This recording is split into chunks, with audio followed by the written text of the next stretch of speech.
Amen. Sige po. So, once again po, good morning. Amen. Batiin mo na po natin ating katabi na good morning. Ayaw lumati yan. Batiin niyo po inyong katabi na good morning. Amen. Amen. Sige po. So, sa mga Sunday School po natin, sige, doon na po kayo sa Sunday School room. Mamaylit. Sarap na rin po. Pagdating natin kita. Tapos po, kung mga na lang, po, tayo nagpapasalamat sa Diyos. This is the second Sunday of the month of June. Third Sunday. Po, marami po mga pinagandaan dahil pasukan ng mga estudyante. Po, at gano'n po, this Sunday ay araw po ng Diyos. Kaya sa buhay natin, patuloy natin paglingkuran ng Panginoon. Sige po, buksan po natin ating mga Bible in the book of 1 Corinthians chapter 4. 1 Corinthians chapter 4, basahin po natin verse number 1 down to verse number 2. Amen po ba? Diyan na po ba? Ready na po mga ladies? Ready na mga ladies? Amen. Sige po, basahin po natin ito. 1 Corinthians chapter 4 and verse number 1. Basahin nga po yung verse number 1. Ready, begin?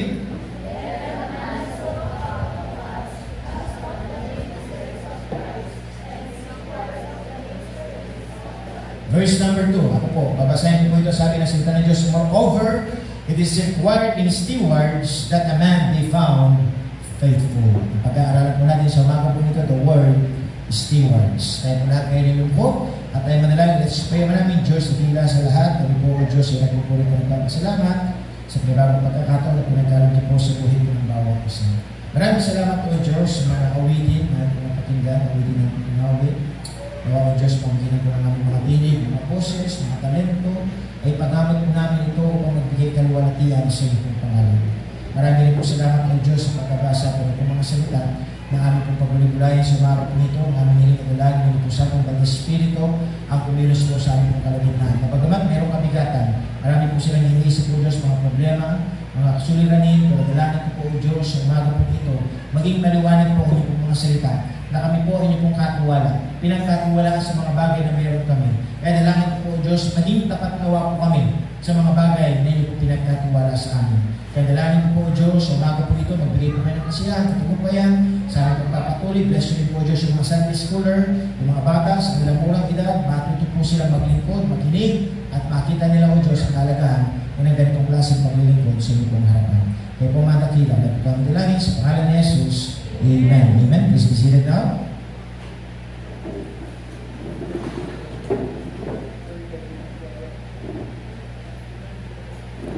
So once again po, good morning. At tayo nagpapasalamat sa Diyos sapagkat meron siyang binigay na panibagong pagkakataon po sa ating buhay na tayo maglingkod sa ating Panginoon Diyos. Amen? Amen po ba? Amen. Napagkamat sa buhay po natin, nandiyan po ang kabigatan, nandiyan ang mga problema, but still ang biyaya po ng Panginoon isapat po sa buhay po ng bawat isa. Pansinin po natin mga kapatid, ito pong pag-aaralan po natin sa umaga po ito. Nasabi na salita ng Diyos in the book of 1 Corinthians chapter 4 and verse number 1. Nang sabi ng Panginoon, lahat daw ng tao ay may account sa kanilang mga sarili, na sila'y mga ministeryo ng Panginoon at katiwala sa kahiwagan ng Diyos. Nang sabi ng Panginoon, mga kapatid, tayo daw, lahat ng tao, meron tayo kanya-kanyang account sa Panginoon. At tayo, ang sabi ng Panginoon, mga kapatid, tinatawag po tayong katiwala. Pag sinabi natin steward, siya po ay katiwala, na hindi siya yung may-ari. Kung hindi meron may-ari, sino may-ari po na lahat? Ang Diyos. Tayo lamang po ay pinagkatiwalaan ng Panginoon. Kaya sabi ng Panginoon kapatid sa verse number 2, na dapat makita tayo ng Panginoon. Yan ang required ng Diyos eh. Moreover, it is required in His stewards that a man be found faithful. Na ang Diyos ay may requirements, mga kapatid, bilang isang katiwala, na sabi ng Panginoon, dapat na tayo bilang katiwala, makita tayo na tayo po ay nagiging tapat na katiwala. Amen po ba? Kayo po, ano po gusto yung katiwala? Ano gusto yung kasama? Ano gusto yung katrabaho? Ano gusto yung sabihin natin kasambahay? No po, di ba ang gusto natin tapat? Tama ba? Ayaw natin yung hindi pwedeng pagkatiwalaan.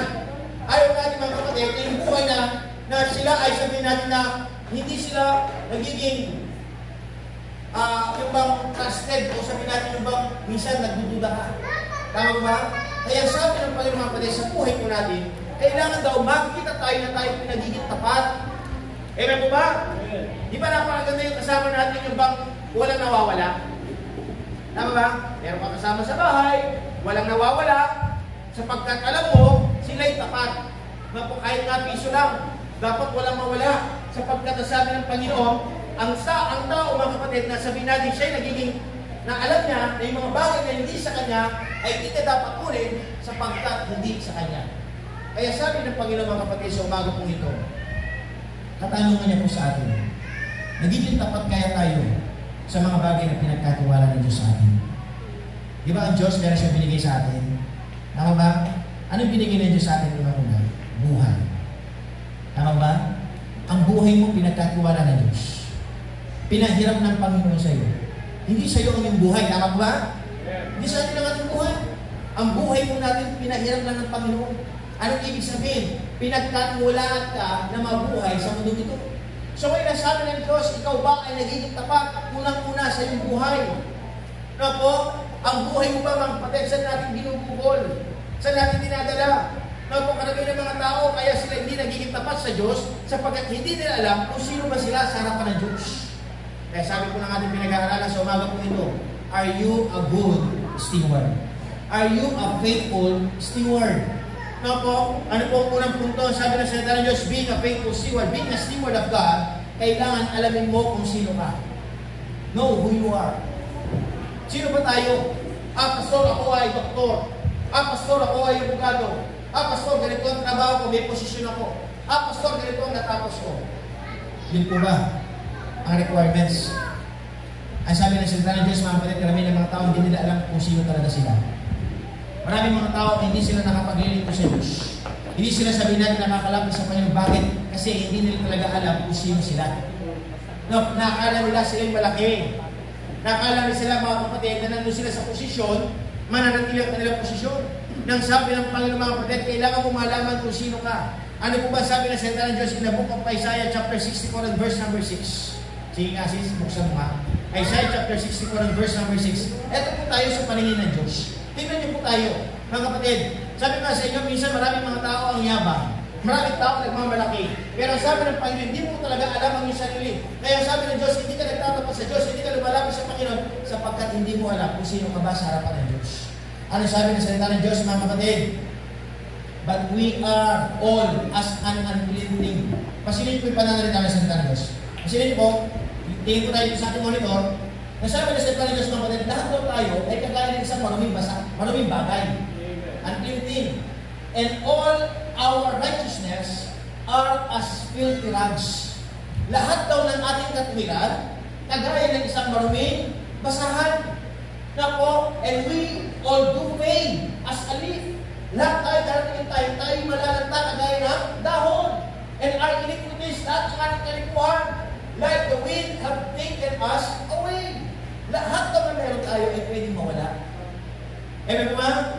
Alam niyo ba ano tayo sa harapan ng Diyos? Tayo lamang po ay isang maruming basahan. No po, kaya sabi ng Diyos, sino ba tayo para magmalaki sa Panginoon? Sino ba tayo para magpayabang?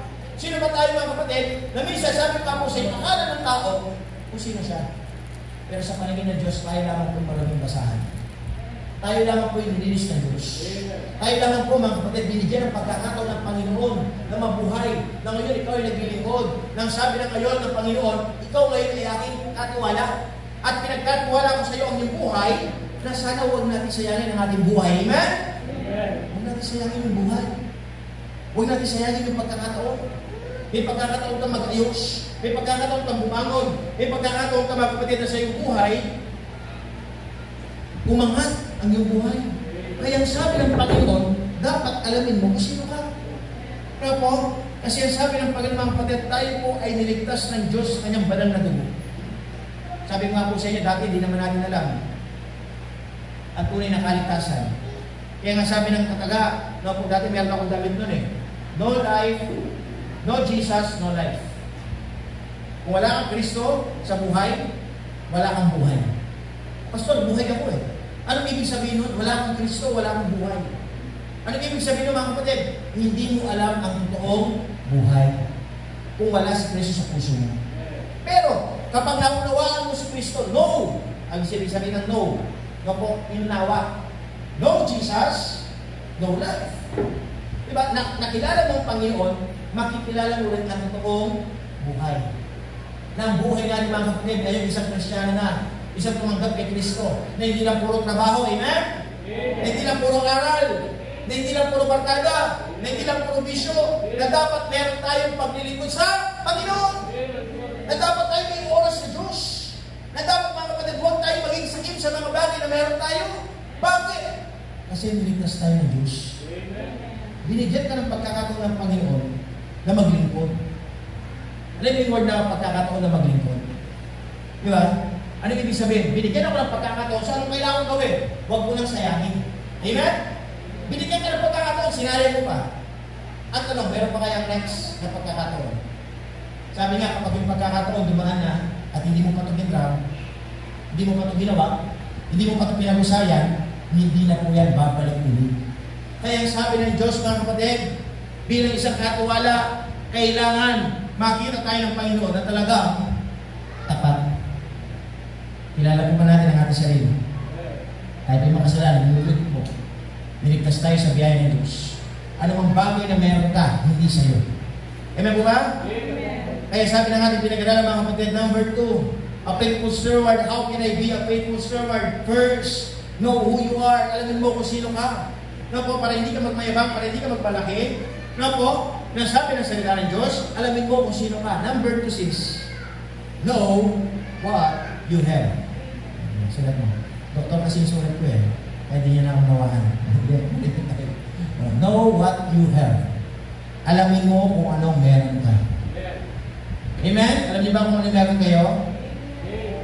Isa na tao, sabi na, Pastor, ako, ang dami nilaman ng bulsa ko. Diba? Pastor, ang dami naman ng ref ko. Pastor, sa bahay ko, ang dami kong pera. Meron akong kaha de oro. Diba? Bisa yung mga ganun. Diba? Ay ako, Pastor, yung bangko ko, dami naman. Diba? Kaya, anong meron tayo? Ay, Pastor, sa akin, dami ko na singko. Diba? Mga minsan na sinasabi nila, pay or cut. Diba? Mga bills. Tama? No, sabi na salita ng Diyos, mga kapatid, tignan mo anong meron ka. Inuulit mga kapatid, minsan maraming mga tao ay hindi sila makapaglingkod sa Diyos, hindi sila makapaglaan ng oras sa Panginoon. Akala nila, marami sila. Akala nila, mga kapatid, meron lahat ng mga bagay sila. Nang sabi ng Panginoon, mga kapatid, lahat ng bagay na meron ka, hindi sa'yo. No po, ang sabi nga ng Panginoon in the book of Psalms chapter 24 and verse number 1. Psalms 24 and verse number 1. Ano sabi ng salita ng Diyos siya? Basahin mo nga, ready to begin? Of David, the earth and the fullness thereof, the world and they that dwell therein. Pasinin niyo po mga kapatid na panangalita ng salita ng Diyos. The earth is the Lord. Ang buong mundo daw ay sa Diyos. At ang lahat na nandoon sa mundo at lahat ng mga nagsisibuhay sa mundo. Kanino daw sila sa Diyos. So sabi ng Panginoon, ano meron ka? Anong iyo? Nakuha niyo ba? Ang sabi ng Panginoon, ulit ko, lahat na nasa mundo sa Diyos. Lahat ng bagay sa mundo, maging tayo tao. Lahat tayo paghahari ng Panginoon. Kaya sabi ng Panginoon, mga kapatid, na Panginoon, ko po, na sabi ng Panginoon, tayo lamang po'y pinagkatuwala ng Panginoon. Kung meron kang trabaho, praise the Lord. Kung meron ka sa pinaling kabuhayan, praise the Lord. Kung meron ka sa pinaling magandang tirahan, praise the Lord. Kung meron ka sa pinaling magandang kabuhayan, praise the Lord. Pero nawa, hindi maging dahilan yan para ikaw hindi maglingkod sa Diyos. Amen? Hindi maging dahilan yan para hindi ka maglingkod. Kasi maraming mga tao, mga kapatid, nang sabi nila, Pastor, may trabaho po kasi busy ako sa trabaho, kaya doon lang muna ako maglingkod. Kaya sabi ng Panginoon, isinit katuwala ka lang. Di ba? Nang sabi ng Panginoon, kapatid, kung talaga naunawang mong katuwala ka, ibibigay mo yung para sa Diyos. Amen po ba? Amen. Alam niyo ba, ang Diyos may nire-require sa atin? May nire-require ng Diyos eh. Kaya sabi ng Panginoon, kapatid, huwag natin ipagkait yung para sa Diyos. No, ibigay natin. No, at tingnan natin, ano ba meron tayo? Wala tayo. Kahit na malakas ka, kahit na magaling ka, kahit na may trabaho ka, kahit sabihin natin mga abilidad ka, sabi ng Diyos, lahat ng bagay na meron ka, galing lahat sa Diyos. Kaya sabi ng Panginoon, inuulit ko pa maraming tao hindi pinapansin ng Diyos. Bakit? Kasi nakikita nila dahil lang sa kanila. Hindi nila nakikita dahil lahat pala sa Diyos. Amen? Kaya ako nakakapagtaguyod, kaya ako nabubuhay. Kung titignan natin ang buhay natin, yes, mahirap. May mga problema, may kakulangan. may mga struggles, minsan may mga karamdaman pa. Pero sabi ng Diyos, mga kapatid, lahat ng bagay na meron ka sa Diyos. Kaya kailangan gawin, kailangan lapitan natin yung may-ari ng buhay natin, amen? Kailangan natin lapitan yung may-ari ng lahat. Kailangan natin lupitan, mga kapatid, kung sino ba yung nagbibigay ng pagkakataon sa atin? Sino po ang bumibigay ng pagkakataon sa inyo? Sino po? Sino po nagbibigay ng mga bagay na meron kayo? Isinip minsan, bilang tao, kapag alam mo may pakinabang ka, didikit ka eh. Tama? Kunwari may ayuda, didikit ka kay sekretary para isulat yung pangalan mo. Tama ba? Tama? Didikit ka ngayon eh. Kasi bakit? Kasi gusto mo mapabilang. Tama po? Kasi alam mo, kapag nilista ka, magkakaroon ka.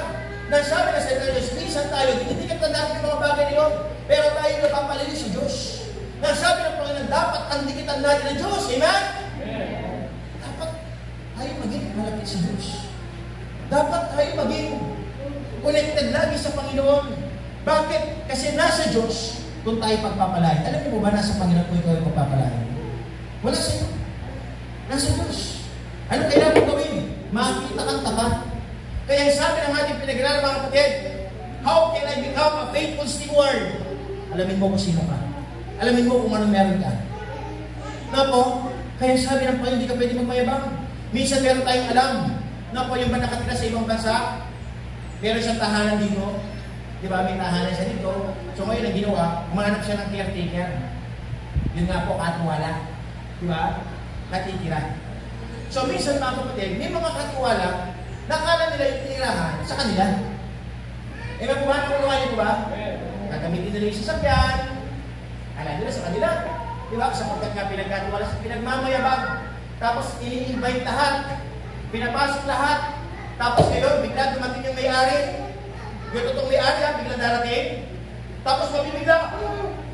Di ba? Yung bang marami kasi tao, yun ba nagpapanggap? Ay, dito na tirahan mo ngayon, maganda na. Di ba? Hindi pala nila alam, katiwala ka lang. Tama ba? Tapos babalik yung may-ari. Dahil hindi ka naging tapat na katiwala. Anong gagawin sa'yo? Tatanggalin ka. Tama ba? Pwede bang manatili yung hindi tapat na katiwala? Tatanggalin yan. Kapag nalaman na hindi niya ginagampanan ng kanyang trabaho, aalisin. Tatanggalin. Di ba? Minsan iniisip ng tao, ay, hindi naman ako tatanggalin kasi pamangkin ako eh. Di ba? Ay, kaibigan ko yun, kumari ko yun, kumpari ko yun, hindi ako sigurado tatanggalin. Ang tanong, sigurado ko ba? Maunahin niyo ko ba? Alam niyo ba lahat tayo replaceable? Alam niyo yung word na replaceable? Pwede kang palitan. Di ba maraming tao? Pwede tayong palitan. Marami nag-a-apply sa isang posisyon.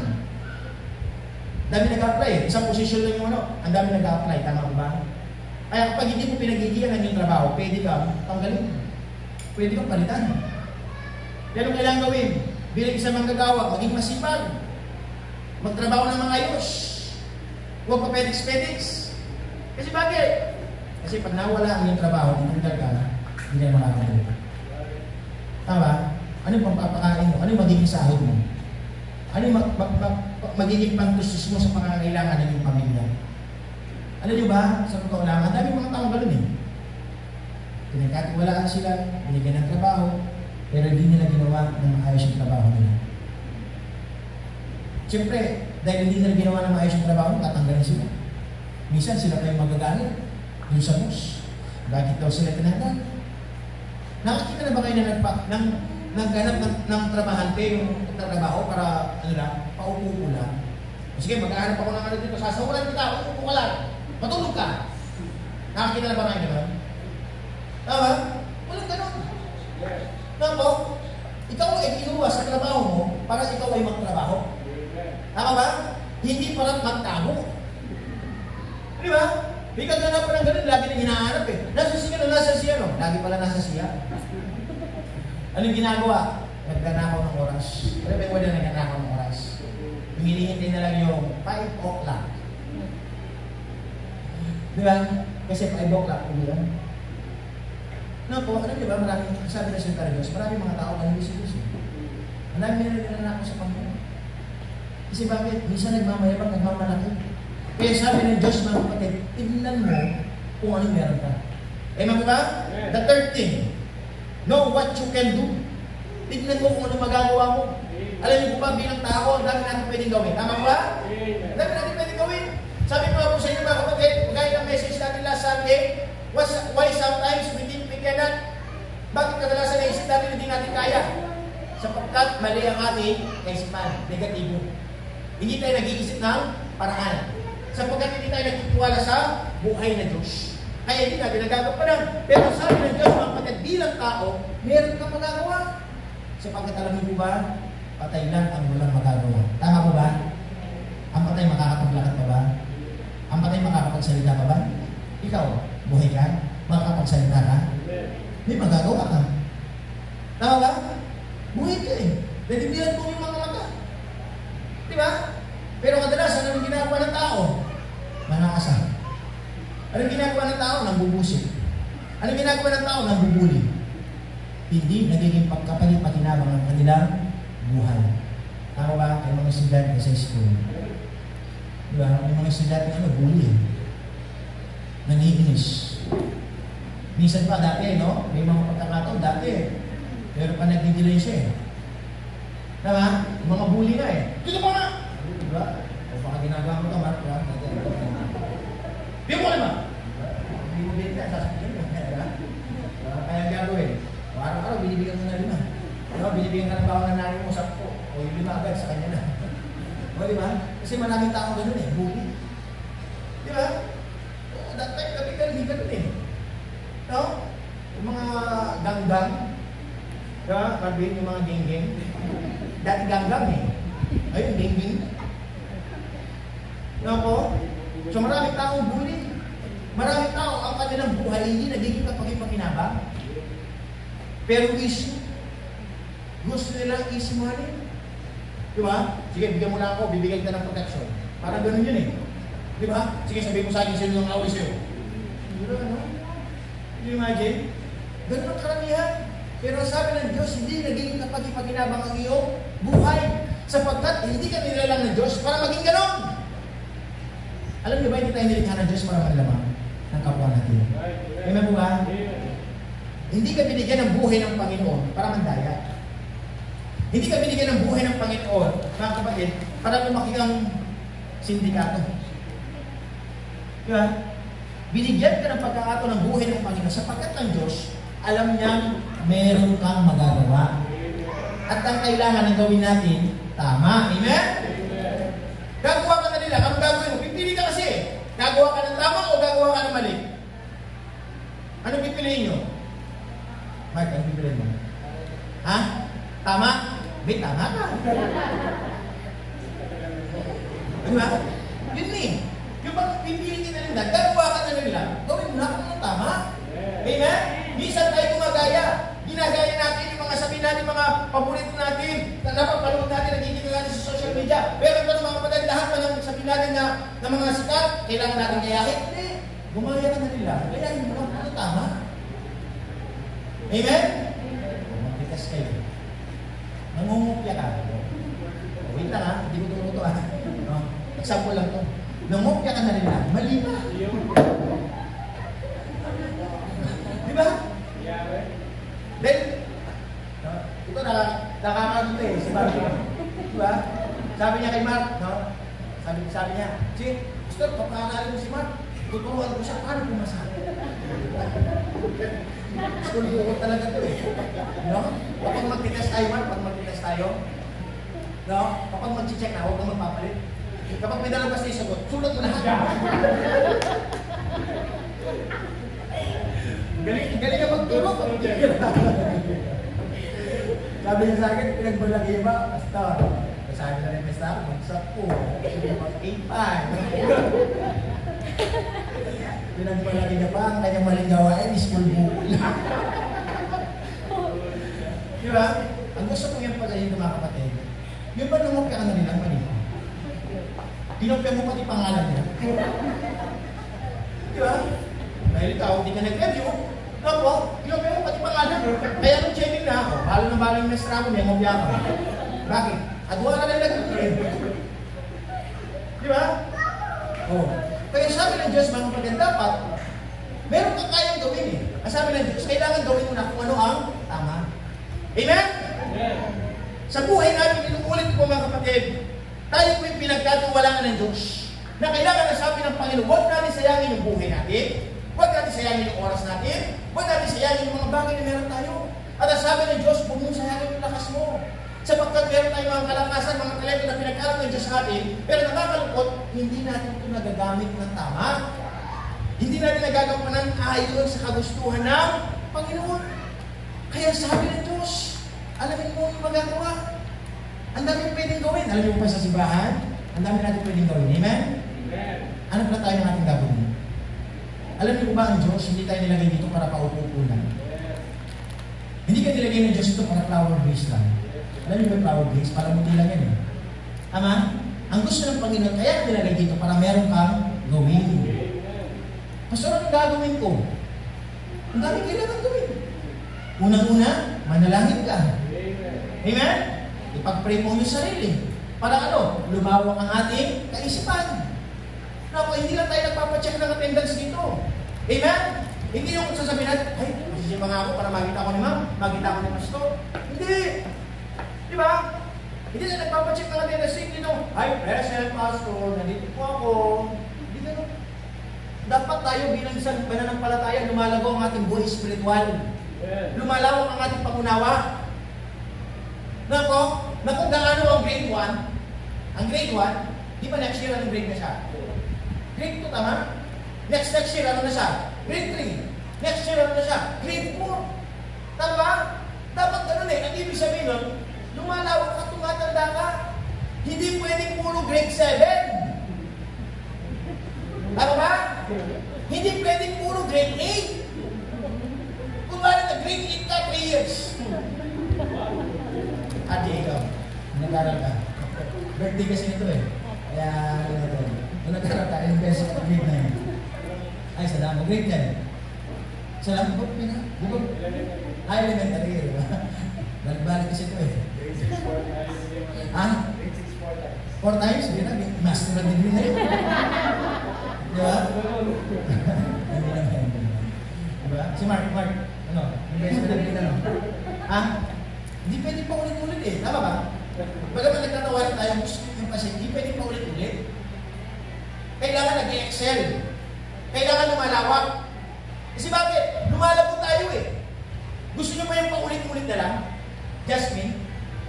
Di ba? Yung magpaulit-ulit ka na lang, anong ibig sabihin? Dapat nag-level up.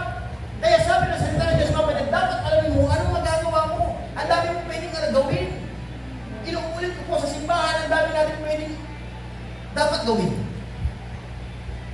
Alam niyo ba, sa buhay natin, inuulit ko po katiwala kayo ng Panginoon.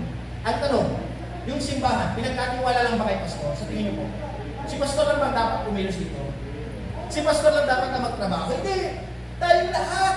Bilang mga mananampalataya, nilagay tayo ng Panginoon dito for a purpose. Meron kang magagawa. Kaya nga meron nagsusaulit. Amen? May tumutugtog. Yun ang kaya niyang gawin. May nag-ooperate doon. Yun ang kaya gawin. Tama pa? May nag-aayos. May nag-alalagay ng tubig. May nagtuturo ng bata. May nagsaservice announcer. May nag-i-invite. May nagsusundo. May nag-aanyaya.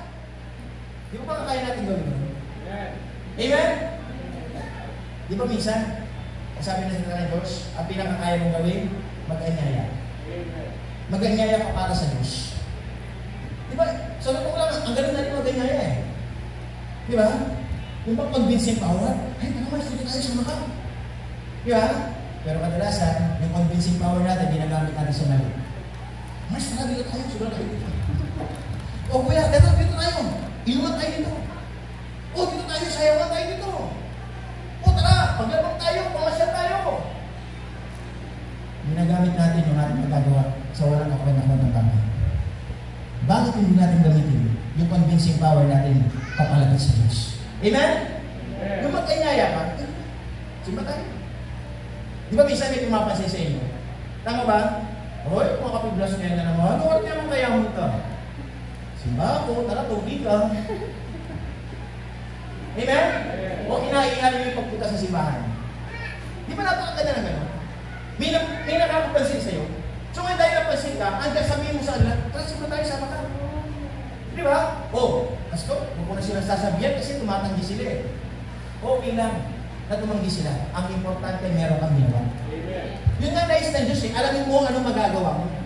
Kaya mo magsalita, kaya mo magwalis, kaya mo yung mga bagay-bagay, kaya mo magtrabaho. Kaya sabi ng Diyos mga kapatid, isipin mo kung anong gagawin mo. Inuulit ko po mga kapatid. Alam niyo po ba yung church natin? Papunta na po sa road to 8 years. Sabi ko kahapon kay Sister Elizabeth, magtutuloy siya sa church. Dapat ipagpatuloy ng kanyang paglilingkod. Sa 2 years ng kanyang paglilingkod, may problema, may struggle, maraming kakulangan. But it doesn't mean hindi ibig sabihin po siya sa kanyang paglilingkod. Amen? Ganun din po kayo. Nako, halos magkakasabay na yung dito eh. 2 years na. Diba? Si Nanay Julie. Ano ba ang nag-church na last year? July. Diba? Magto 2 years na. Diba? Si Nanay Mea. Matagal na si Nanay Mea. Diba? Nakasama natin. So, ibig sabihin ng mga kapatid, yung bang study natin isipin, ano kaya yung pwede pang magawa? Ano kaya yung pwede pang maibigay? Diba? Ano kaya yung pwede pang may ambag sa gawain ng Diyos? Sapagkat sabi ng Diyos, meron at meron tayong magagawa. Inuulit ko po, patay lang ang walang magagawa. Kaya sabi ng ating pinag-aral, being a steward, kailangan makita tayong dapat. Faithful. Ano pa yung muna? Alamin mo kung sino ka. Pangalawa, alamin mo kung ano meron na. At pangatlo, alamin mo kung ano may magagawa. Pang-apat po, alamin mo kung ano ang yung pwede na ibibigay. Know what you can do. Alam niyo po ba bilang tao, lahat tayo meron tayong pwede ibigay. Ano po ba? Meron ba kayong ibibigay? Di ba nga dami meron tayong kinakanta dito, lahat ay ating ibibigay. Meron tayong ibibigay eh. Buhay natin, oras natin, lakas natin, talento natin. Tama po ba? Meron tayong maibibigay. Kaya nasabi ng Diyos mga kapatid, isipin mo ano ang iyong maibibigay. Ano yung pwedeng ipagkaloob sa Diyos? Ano yung pwede mo sabihin natin na maging kapag-ipakinabang ang iyong buhay? Lahat na meron tayo ng ulit po sa Diyos yan, hindi sa inyo. Kaya naman ba dahil may binigay ang Diyos sa atin, meron siyang inaasahan sa atin. Ano kaya maibibigay nito? Binigyan ko siya eh. Pinagkatiwalaan ko siya. So ngayon, ano ang pwede niyang ibigay sa atin? Yung ating pong kaninang scripture reading, balikan nga natin sis, Malakay chapter 3. Malakay chapter 3. Pasilip po natin ito. Yung pananalita na salita ng Diyos. Malakay chapter 3 and verse number 8. Kasi may katanungan dito eh. Nasabi ng tao mga kapatid, will a man rob God? Pwede kaya nakawan ng tao ang Diyos? Sabi na pa yet they have robbed me. Pero ninanakawan niyo ako. Sabi ng Panginoon. Tapos sumagot sila, Panginoon, saan ka namin ninanakawan? Sumagot ang tao, Panginoon, saan ka namin ninanakawan? Sumagot ang Diyos. Ano sabi ng Panginoon sa baba? Nababasa niyo po ba yung baba? In tithes and offering. Saan mo ninanakawan na sabi ng Diyos? Sa iyong pagbibigay sa Diyos. In tithes and offering. Kaya sabi ng Panginoon kapatid sa verse number 9. Verse number 9. Ye are cursed with a curse, for ye have robbed me even this gold nation. Kayo'y nasusumpa sapagkat hindi nyo binibigay yung para sa Diyos. Yung ating ikapo, yung ating offering. Kapag inuulit ko mga kapatid, meron tayong ibibigay. Ang sabi naman ng Panginoon mga kapatid, nagtitiwala ka ba sa akin? Na sinasabi natin ng Diyos na may-ari ng lahat. So ang Panginoon ko ay nagre-require siya sa mga bagay na binigay sa atin. Kaya ang pangako ng Diyos mga kapatid, pag tayo nagkakaloob ng tama para sa Diyos, sabi sa verse number 10,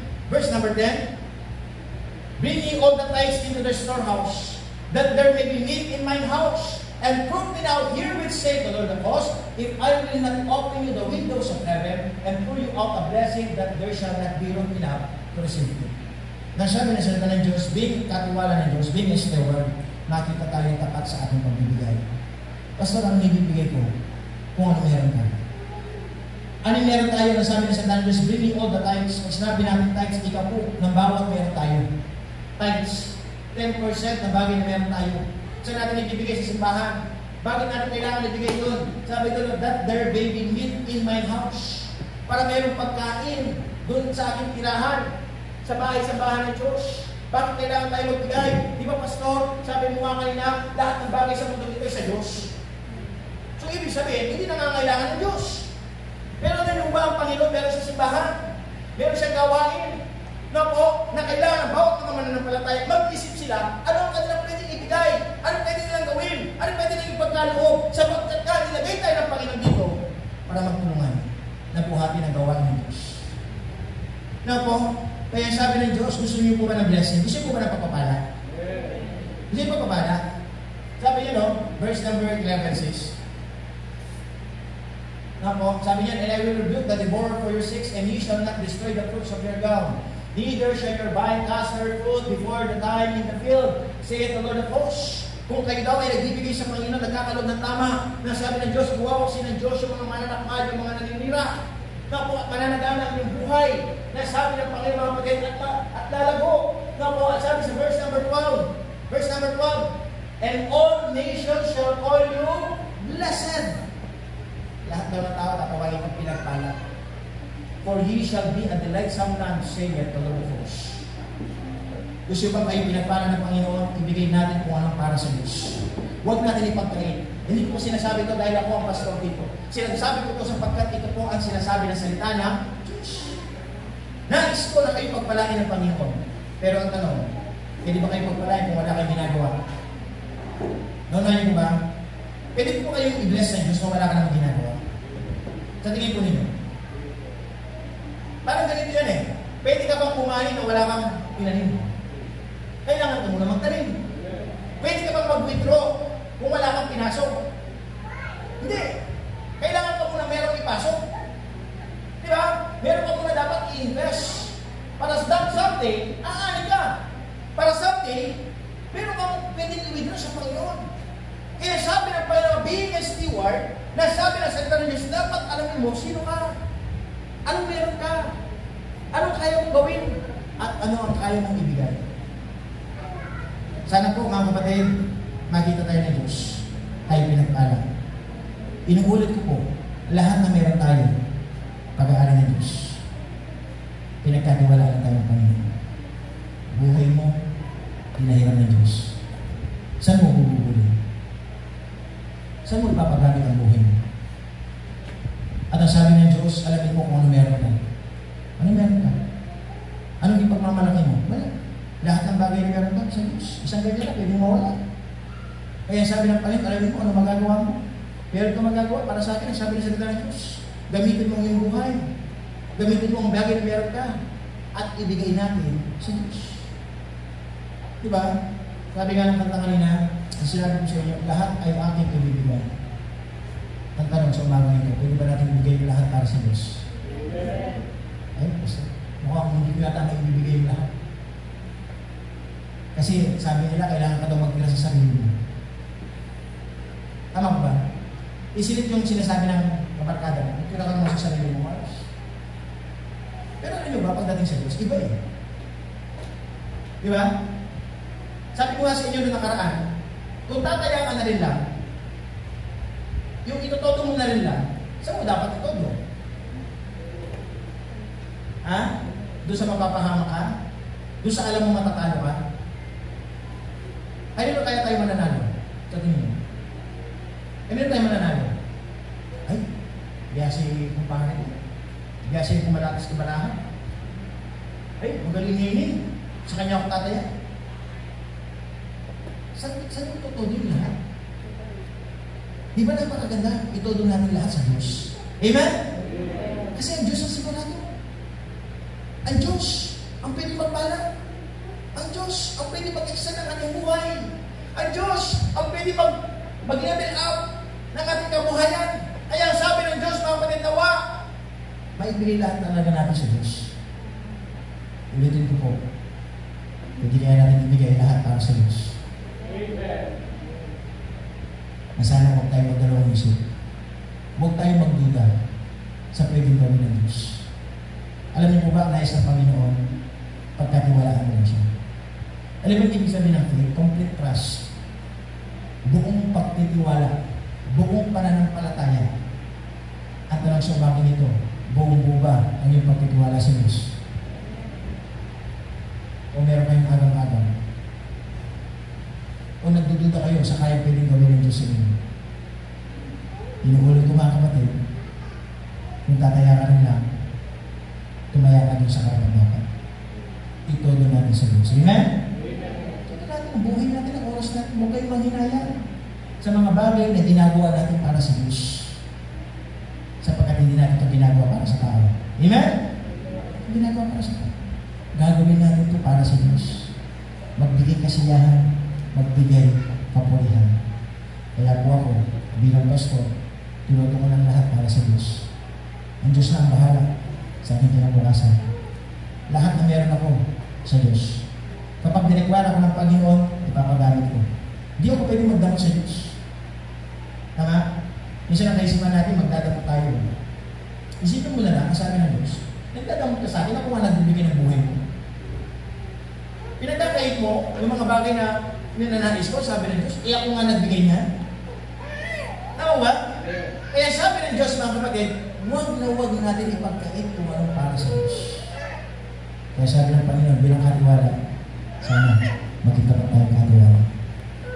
Sana sa susunod, ang sabi ng salita ng Diyos, dahil ikaw ay naging tapat na katiwala, pagkakalooban pa kita. Bibigyan pa kita. Kasi bakit tapat ka eh? No, kaya dapat yun ang ipanalangin natin. Dagdagan pa ng Diyos, dagdagan yung mga bagay na meron tayo. Bakit? Kasi karapat dapat tayo. Kaya mag-isip-isip tayo. Bakit kaya Diyos hindi ako binibigyan? Bakit kaya Diyos hindi ako pinagkakatiwalaan? Bakit kaya ang Panginoon hindi ako binibigyan ng mga ganito, mga ganito? Sabi ng salita ng Diyos, isipin mo yung sarili. Baka hindi ka nagigita pa. Kaya sa mga ganito, ipag-pray natin si Diyos. Lord, gawin mo maging tapat. Tapat sa lahat ng bagay.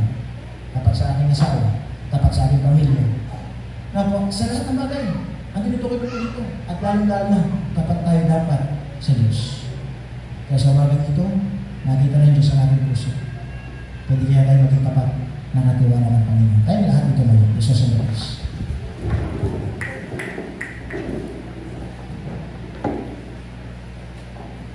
Sa iyo pong pagkatayo, lumuko tayo, ulit natin ang ating mga ulo. Lumuko tayo, ulit natin ang mga mata, tayo maninigay. Ang sabi na salita ng Diyos, gusto mo darating tayo, ikaw ay aanin. Gusto mo, sabi ng Panginoon, darating tayo, makikita mo yung magandang resulta, magandang buhay. Kaya sabi ng Panginoon, ngayon pa lang, maging tapat ka na. Maging tapat ka na sa iyong oras. Maging tapat ka na sa iyong talento. Maging tapat ka sa iyong buhay. Nasabi na sa salita ng Diyos, dapat huwag natin ipagkakit kung ano para sa Panginoon. Sapagkat ang Diyos siya nagbigay. Ang Diyos siya nag-extend ng iyong kalakasan. Ay ang sabi ng Panginoon, hey! Ang daming tao. Walang oras sa akin. Ang daming tao. Hindi ako pinapansin. Sabi ng Diyos. Kapag nandun na sila sa matinding karamdaman, doon ako pinatawagan. Ang sabi ng Panginoon, hindi sila nagiging tapat. Nakatiwala. Sapagkat hindi nila alam kung sino sila. Akala nila dahil may trabaho sila, may posisyon sila, may kakilala sila, para ba kung sino na sila. Nasabi ng Diyos, dapat pagdating sa Panginoon, ikaw ay maging mapagpakumbaba. Umaamin na may pagkakamali. Sapagkat nasabi ng Diyos, ikaw ang tao ng kasalanan. Sino pa naman tayo para magbalaki sa Diyos? Tayo niligtas ng Diyos. Binigyan ng pagkakataon na makapakinig. Binigyan ng pagkakataon na tumanggap sa Kanya. So ngayon ang sabi ng Panginoon, gamitin mong iyong buhay. Ngayon ikaw ay naniwala sa Diyos sa Panginoon, tinanggap mo sa Kristo iyong puso, alamin mo ang totoong buhay. At ang totoong buhay, naglilingkod sa Diyos. Hindi puro trabaho, hindi puro aral, hindi puro barkada, hindi puro bisyo. Kundi sabi ng Diyos, ang totoong buhay, naglilingkod sa Diyos. Alamin mo kung ano yung magagawa. Ang dami mong pwedeng gawin. Huwag mong ipagkait ang iyong magagawa. At sabi ng Diyos, alamin mo kung ano yung maibibigay. Meron at meron tayong maibibigay sapagkat meron binigay ang Diyos. Minsan ang tao, ang kanyang sinasabi, Pastor, wala namang binigay ang Diyos. Ano ng Diyos? Totoo bang wala akong binigay sa iyo? Totoo bang wala akong pinagkakalam sa iyo? Sabi ng Diyos, bakit ka nabubuhay? Bakit hanggang ngayon nakatayo ka? Wala bang binigay yung Diyos sa'yo? May binigay yung Diyos. Nakakalungkot lamang, hindi natin nakikita. Hindi natin nararamdaman. Bakit? Kasi sa iba tayo nakatuon. Kaya sabi ng Diyos, meron akong binigay. Kaya meron akong binigay, meron din akong aasahan sa'yo. Huwag natin pagkaitan ng Diyos. Huwag tayo magdalawang isip sa Panginoon. Dahil sabi ng Panginoon, karamihan ng mga Kristyano, hindi sila pinagkakatiwalaan sapagkat hindi sila katiwa-tiwala. Kung nais nyo na kayo pagkatiwalaan ng Diyos, bakit hindi mo ilapit ang iyong sarili? Sa iyong pagkayo mo, pagkapigil, sabihin mo, Lord, pagkatiwalaan niyo po. Gusto kong umaman. Gusto kong magkaroon ng business. Gusto kong maging matagumpay ang aking buhay. Kayo mga estudyante, gusto kong mag-graduate. Gusto kong makapagtapos. Sa umaga dito, lapitan niyo ang Diyos. Sa pamamagitan ng panalangin. Kaya ng Diyos. Kaya ng Diyos. Sana, sabi ng Panginoon, handa mong ibigay yung lahat para sa atin. Sapagkat, kung ang puso mo ay ganon, ay sabi ng Panginoon, hindi ka talo.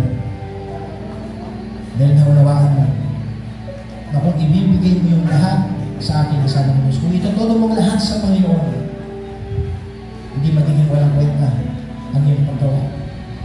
Sapagkat alam ng Diyos ang ating hangarin, at ang ating hangarin sa lamang para purihin siya, dakilain siya sa ating buhay. Kaya sa umaga nito, ilapit natin sarili.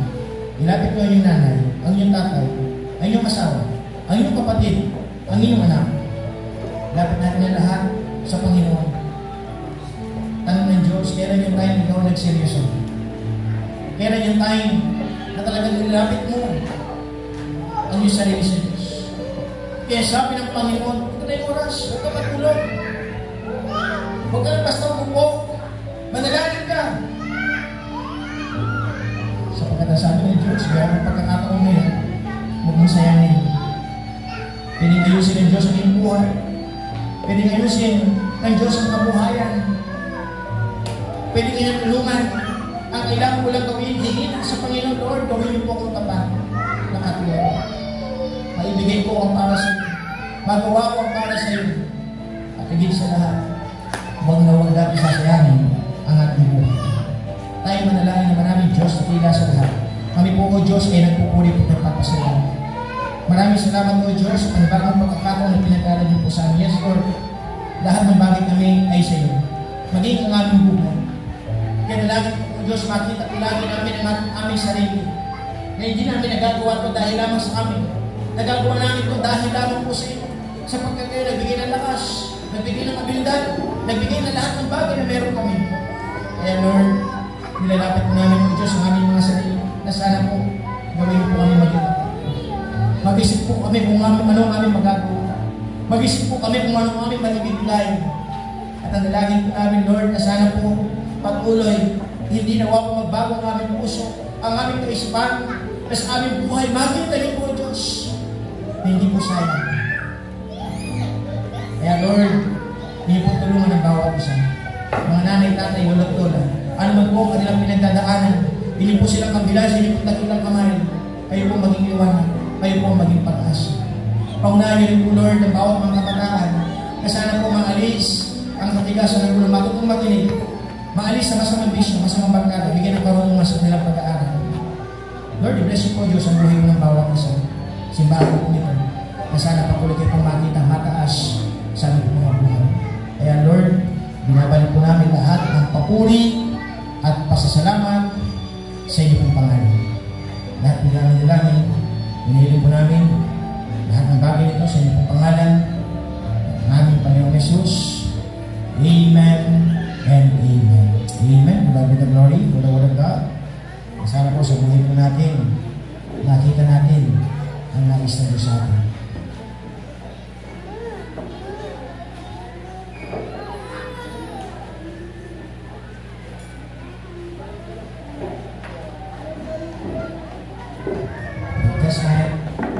Sige po.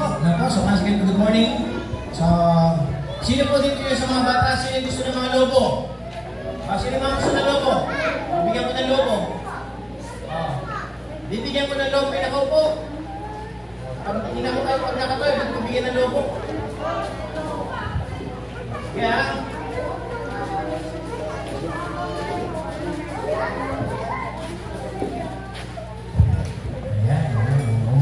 Opo muna.